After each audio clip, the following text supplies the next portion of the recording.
Herkese merhaba arkadaşlar, kanalıma hoş geldiniz. Yepyeni bir videoyla karşınızdayım. Arkadaşlar, bugünkü videomuzda Türkiye'nin güzeller güzeli Ebru Şahin, eşi Cedi Osman'la birlikte tatil paylaşımları yaptılar. Muhteşem çiftimizin arkadaşlarıyla birlikte olan yepyeni muhteşem görüntülerini sizler için YouTube kanalımda video halinde sunuyorum.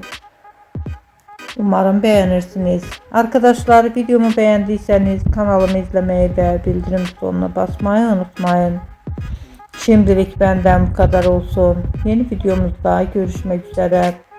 Hoşça kalın, sağlıklı kalın. Umarım videomu sona kadar izleyeceksiniz ve beğeneceksiniz.